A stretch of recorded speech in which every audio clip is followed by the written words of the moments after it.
I wanted to share with you a cool little tool that I use to help with my research.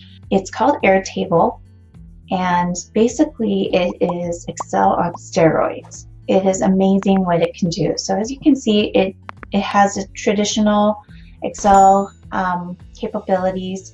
You can create each column to either be a checkbox or long text, short text, dates, phone number, so many different things. So in our case, what we're doing in answering those 3 questions is just long text. So that way it gives you the freedom to add or as much content as you like. And you can even view it in a different format. So it's great to see what changes have been made and whatnot.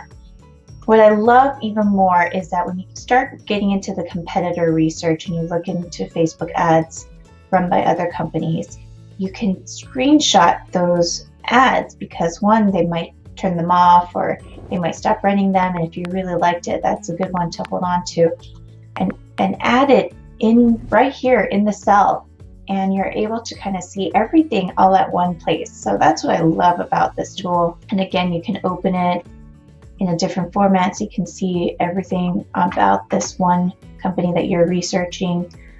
I'd like to give you a template of my columns and the way I've had my audience research structured for you to use so you have a starting point. So go down to the tools section and you'll find a link to the Airtable template.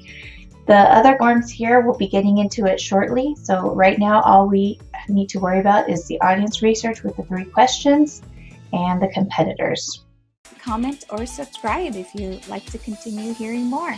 Thanks!